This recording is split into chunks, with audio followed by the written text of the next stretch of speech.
अस्सलाम वालेकुम व्यूअर्स, मैं हूं समीना पाशा। उम्मीद है आप लोग खैरियत से होंगे। व्यूअर्स, कुछ आम खबरें और अपडेट्स लेकर इस व्लॉग में आपके सामने हाजिर है जनाब। खबरें आपको क्या दें, दिल तो चाहता है कि एक नॉर्मल मुल्क हो और जहां पर हम कोई आपको रूटीन की खबरें बताएं, कोई सियासत की, कोई मईशत की बात करें, लेकिन हर रोज़ कोई नया अलमिया जन्म लेता है जिसके ऊपर हम नोहा कुनाह हो जाते हैं।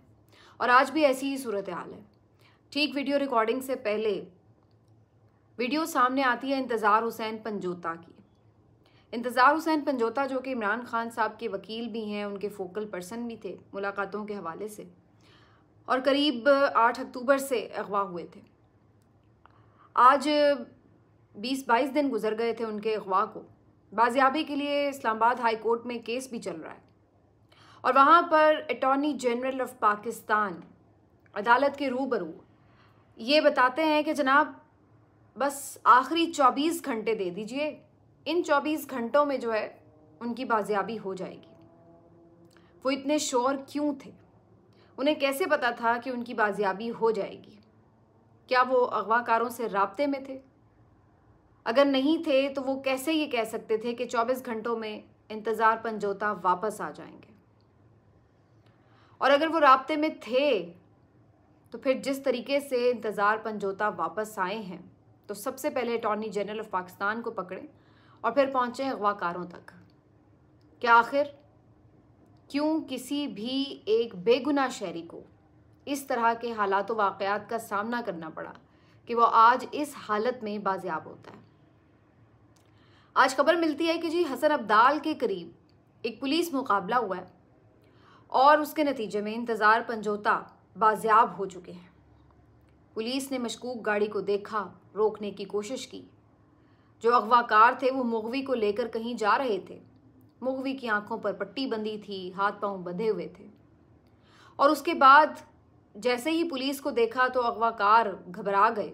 उन्होंने फायरिंग की, जवाबी फायरिंग पुलिस ने की, जिसके नतीजे में अगवाकार हड़बड़ा कर गाड़ी और मुगवी दोनों को वहीं छोड़कर फरार हो गए।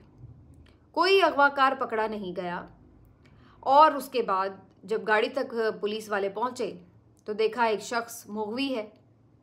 जब उसकी आंखें खोली, उसके हाथ पांव खुले तो वीडियो भी बनानी शुरू कर दी। और वीडियो बनाते हुए उनसे पूछते हैं कि भाई कौन हो, क्या नाम है? और वो कहता है मेरा नाम इंतज़ार है। काफ़ी घबराया हुआ शख्स जिसको देख के पता चल रहा है कि किसी खौफनाक अजियत से गुजरा है। और वो अपना नाम बताता है इंतज़ार, लेकिन पुलिस वाला खुद ही उसका पूरा नाम बता देता है कि ये इंतज़ार हुसैन है। गोया पुलिस वाले को कोई इल्हाम हो गया कि ये इंतज़ार हुसैन है। और उसके बाद फिर वहाँ से उसको ले जाया जाता है, हाथ पांव खोले जाते हैं। और फिर उसके बाद एक वीडियो और जारी होती है जिसमें वो मुगवी इंतज़ार हुसैन पंजोता जो इमरान खान का वकील है, जिसको बहुत से लोग यकीनन पहचानते हैं, चेहरे से ही देख के पहचानते हैं क्योंकि वो बारहा आकर मीडिया से गुफ्तगू कर चुका है। और वो फिर बताता है कि उसको अगवा किया गया था 8 अक्टूबर को और इस दौरान उसकी जो हालत है वो देखने वाली है। वो शख्स बहुत तकलीफ़ में महसूस हो रहा है, उसकी आंखों से आंसू भी बहे हैं, वो शदीद घबराया हुआ है, उससे बात नहीं हो पा रही, उसका जिस्म कँपकँपा रहा है, जा बजा उसके जिस्म के ऊपर तशद्दुद के निशानात हैं और वो शख्स शदीद खौफज़दा है। और इस दौरान उससे पूछा जा रहा है और वीडियो मुसलसल बन रही है। पूछने वाले पूछ रहे हैं कहाँ से ताल्लुक़ है, असल में कहाँ से है, वकील है तो कहाँ कहाँ प्रैक्टिस करता है, वो बता रहा है घबरा कर। और फिर जब उससे इस अगवा के बारे में सारा पूछा जाता है तो वो बताता है कि उसको अगवाकारों ने तावान के लिए अगवा किया और उससे 2 करोड़ रुपए तावान मांगते रहे। और उसके बाद उसको इधर उधर घुमाते रहे, एक जगह से दूसरी जगह मुंतकिल करते रहे। इस दौरान उसको तशद्दुद का निशाना बनाते रहे और यही वजह थी कि उसकी हालत इस किस्म की थी कि जिसको देखकर मैं, आप या और बहुत सारे पाकिस्तानी रंजीदा हो गए, तकलीफ़ में मुब्तला हो गए। हालांकि वो हमारा कुछ नहीं लगता, लेकिन उसकी तकलीफ़ ने हमें तकलीफ़ पहुंचाई। अब सबको मालूम है कि ये सब एक पैटर्न है जो मुसलसल हमें नज़र आ रहा है, लेकिन हैरत अंगेज़ बात ये है कि ये रुक नहीं रहा है, बिल्कुल नहीं रुक रहा है। और अब इससे कोई महफूज नहीं, कोई पॉलिटिकल वर्कर है, कोई सोशल मीडिया एक्टिविस्ट है, कोई सहाफ़ी है, कोई वकील है, कोई भी, कोई रुकने पार्लियामेंट है, कोई भी उठाया जा सकता है और कहीं से भी उठाया जा सकता है। और अदालतें बेबस, तमाशाई, और ये चीफ जस्टिस आमिर फारूक साहब वक्त पर वक्त दिए चले जा रहे हैं इसलिए कि उसकी अच्छी तरह दुर्गत बना दी जाए। क्यों नहीं पूछते आज अटॉर्नी जनरल से बुलाकर कि उसको कैसे मालूम था कि 24 घंटे के बाद एक पुलिस मुकाबला होगा अचानक, और उस पुलिस मुकाबले से अचानक इंतज़ार हुसैन पंजोता बाजियाब हो जाएगा।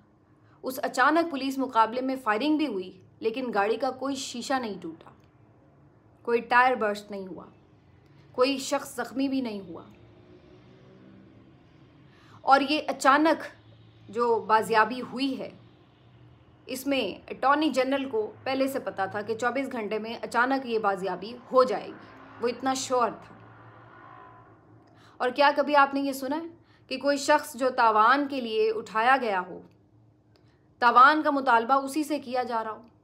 कभी ये होता है कि मुझे कोई उठा के लेके जाए और मुझसे ही पैसे मांगता जाए कि गोया मैं पैसे जेब में लिए फिर रही हूँ? जाहिर है कोई तावान के लिए उठाता है तो उसके अहले खाना से रब्ता करता है, और उसके अहले खाना में एक भाई जो रोज़ टीवी पर आता है, जिससे रोज़ इंतज़ार पंजोता से मुतल्लिक बात भी होती है, उसने तो किसी जगह ये नहीं कहा कि कोई 2 करोड़ रुपए मांग रहा था तावान के। अगर राब्ता हो तो फिर फैमिली से आप मांगते हैं ना पैसे, कि मुगवी से ही मांगते चले जाते हैं? तो ये तमाम सवालात वो हैं कि जो कहते हैं कि सर दिल नहीं मानता। जो आपने जिस अंदाज से ये हमें दिखाया है, ये हम देख लेते हैं, लेकिन हम माने कैसे? कैसे ये सब मान लें? क्या हम अंधे हैं, बहरे हैं, या फिर हम अक्ल शऊर नहीं रखते, गधे हैं? कौन है हम? कैसे इस बात को मान लें? और वो शख्स जो बेचारा पहले ही मुगवी है, खौफजदा है, ना जाने उसको क्या कह के भेजा गया है कि वो ये बता रहा है कि इस तरह से पैसे मांगे गए और ये सारी सूरत हाल थी। लेकिन ये तकलीफ़ दे किस बात की सज़ा दी गई है उसको? क्यों उसने ये तशद्दुद बर्दाश्त किया है? क्या ऐसी वजह थी कि उसके बच्चों को ये तकलीफ़ बर्दाश्त करनी पड़ी, उसके अहले खाना को ये तकलीफ़ बर्दाश्त करना पड़ी? और ये सिलसिला कहाँ जाके रुकेगा? क्यों हमने शहरियों के अगवा और बाजियाबी को एक तमाशा, एक मजाक बना के रख दिया? लोग आज भी बहुत मुबारकबादें दे रहे हैं, कोई अल्हम्दुलिल्लाह कह रहा है, कोई रिहाई की मुबारकबाद दे रहा है। क्या अब हमारी खुशी ये है कि कोई शख्स बच के वापस आ गया है तो चलो भाई बहुत अच्छी बात हो गई, बड़ी खुशखबरी आ गई? ये हमारी खुशखबरी है कि चलो कोई ज़िंदा सलामत है? ये हमारी खुशखबरी है कि चलो एक रात और अपने घर में सुकून से गुजर गई? ये हमारी खुशखबरी है कि चलो जो कैदी हैं उनको मारा पीटा नहीं जा रहा? चलो यही हमारी खुशखबरी है कि कम से कम कोई उस किसी को खाने को तो पूरा दे ही रहा है कम से कम? ये हमारी सिर्फ खुशखबरियाँ रह गई हैं। ये हमारा मुल्क तरक्की कर रहा है, ये हम अपने मुल्क का नाम रोशन कर रहे हैं।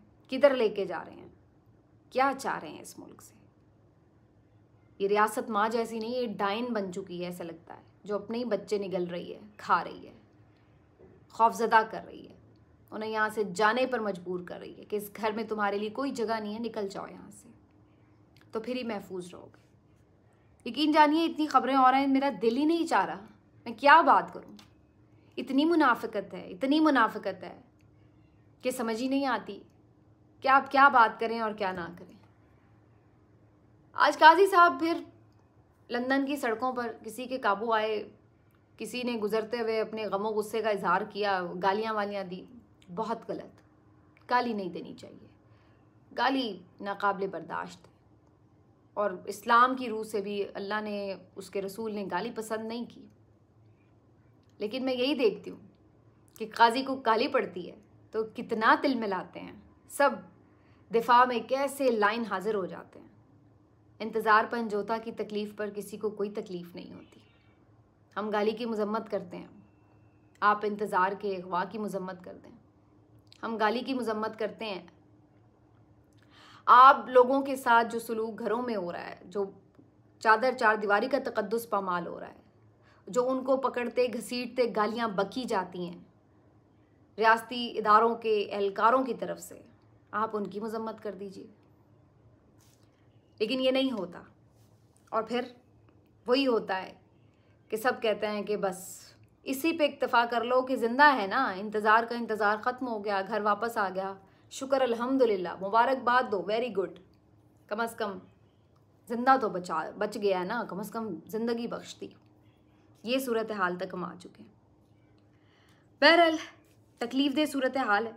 अब एक दो ही चीज़ें मैं और बात करती हूँ, ज़्यादा मेरा दिल ही नहीं है बात करने का। सिर्फ इतनी सी बात कि ये सख्तियों का सिलसिला सिर्फ इमरान खान के वर्कर्स तक नहीं है रुका हुआ, बल्कि ये सिलसिला इमरान खान तक भी दराज है। उसको भी तकलीफ़ में रखा गया है, उसको भी ज़हनी टॉर्चर दिया जा रहा है और मजबूर किया जा रहा है। नजम सेठी साहब ने तो आज अपने प्रोग्राम में वाज़े इंकशाफ किया है कि इमरान खान साहब को डील की ऑफ़र भी दी गई है और साथ में 2 हफ्तों का वक्त भी दिया गया और कहा गया है कि जी आप इस चीज़ को फाइनलाइज कर लें, वरना फिर आपके साथ मज़ीद कुछ आगे बढ़कर किया जा सकता है, मिलिट्री कोर्ट में मुकदमा चलाया जा सकता है। और अब मैं नजम सेठी की हर बात को उस तरह मिन्नोअन तो तस्लीम नहीं किया करती, लेकिन इस बात में इस लिहाज से कम से कम कुछ ना कुछ सब्सटेंस महसूस होता है कि पिछले 2-3 दफ़ा जब इमरान खान साहब के फैमिली मेम्बर्स उनसे मिले हैं तो उसके बाद उन्होंने भी बाहर आकर ये बात की है कि ये भले मिलिट्री कोर्ट में मेरा ट्रायल करें या कुछ भी करें, मैं डील नहीं करूँगा। तो ये अल्फाज उन्होंने पिछले जब 1-2 मुलाकातों के बाद उनके जो बाहर आके लोगों ने मीडिया टॉक की है उन्होंने ये दोहराए हैं। तो इससे ये अंदाज़ा हो रहा है कि शायद वाकई कोई इससे करीब तर बात है जो उन तक पहुंचाई गई है, इसलिए उन्होंने ये जवाब दिया है कि मिलिट्री कोर्ट में भेजें या जो मर्ज़ी करें, डील नहीं करूँगा, कोई समझौता नहीं करूँगा। तो इसलिए उनकी इस बात में थोड़ी वज़न, थोड़ी सदाकत महसूस होती है किसी हद तक। बहरहाल अब सारा जो वज़न है वो आ चुका है अदलिया के कंधों पर, इसलिए कि अब जो अदलिया अपना तासुर बना रही है या बनाने की कोशिश कर रही है, नए चीफ जस्टिस साहब आए हैं, वो ये बताने की कोशिश कर रहे हैं कि हम बिल्कुल आज़ादाना काम करेंगे और किसी को ना कोई फेवर देंगे ना किसी के साथ कोई ज़्यादती करेंगे। और बज़ाहिर उनका ये तासुर अभी तक के इक़दामात से महसूस भी हुआ। आज भी मैं देख रही थी कि खदीजा शाह जो हैं वो उनके साथ मुलाकात में जो मौजूद थी, मैंने पिछले व्लॉग में इसका जिक्र भी किया था।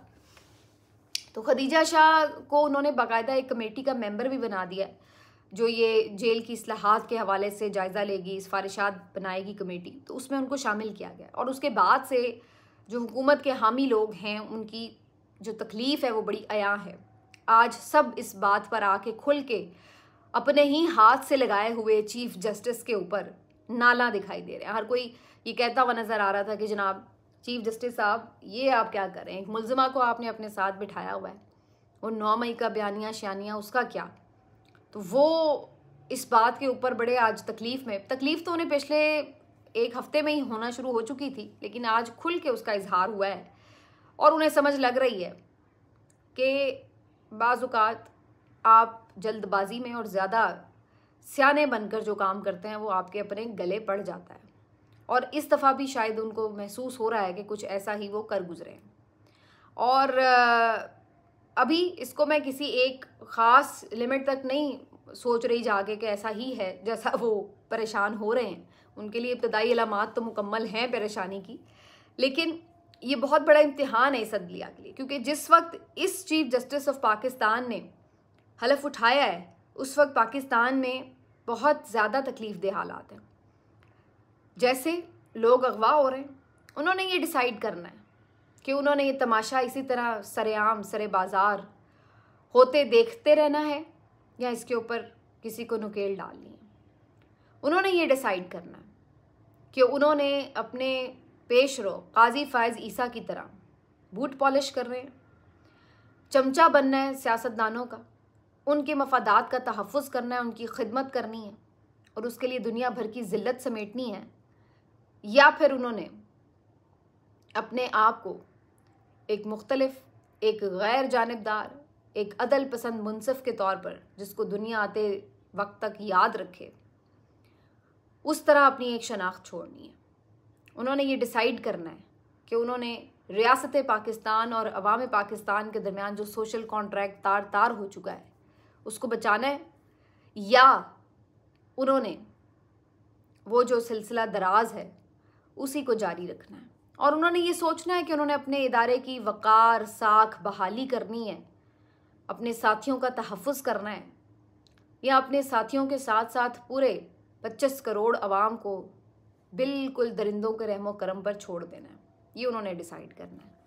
और ये डिसाइड करने के लिए शायद उनके पास बहुत ज़्यादा वक्त नहीं है, बहुत कम वक्त है। और इस मुश्किल रास्ते का अगर वो आगाज़ करते हैं तो इस बात की तो उन्हें तसल्ली है कि पीछे आवाम उनके साथ खड़ी होगी। और अगर इसके बरक्स वो चलते हैं तो यकीन मानिए फिर बहुत तारीकी है और फिर बहुत मायूसी है। और बज़ाहिर ये जो सारा एक सजा सजाया खेल है वो मज़ीद आपको बिगड़ता ही नज़र आ रहा है। पॉलिटिकल ख़बरें भी थीं कुछ, लेकिन मैं इंतज़ार हुसैन पंजोता की वीडियो और वो सारा जो एक अजीबो गरीब सा मंज़र, अब उसको हम कुछ कहेंगे तो फिर सवालात उठते हैं कि जी आप ऐसे कहते हैं वैसे कहते हैं, तो क्या उसको कहा जाए। लेकिन अब क्या करें, तस्लीम नहीं कर सकते इस तरह की चीज़ें कि यूं भी होता है। तो ये सारी चीज़ है जी। देखते हैं कि इंतज़ार हुसैन पंजोता साहब जब अपने हवास में बहाल होते हैं तो क्या स्टोरी बताते हैं। कभी ना कभी ये सच्चाइयाँ खुलेंगी, ये हमेशा ऐसे थोड़ी रहेगा। जो आज आके बेचारे कह देते हैं कि हम तो शिमाली इलाका जात गए थे, कोई आके कह देता है कि हम तो खुद ही से छुपे हुए थे, कोई आके कह देता है कि जनाब मुझे तो पता ही नहीं कि मुझे किसने उठाया किसने छोड़ा, कोई कुछ कहानी बता देता है। लेकिन सवाल ये है कि ये कहानियाँ कब तक छुपी रहेंगी। ये कहानियाँ किसी ना किसी रोज़ सामने आएंगी, और जब ये सामने आएंगी तो फिर जो किरदार सामने आएंगे वो कहाँ छुपेंगे, ये सोचने वाली बात है। मिलते हैं आपसे अगले व्लॉग में। अपना ख्याल रखिए। अल्लाह हाफ़िज़।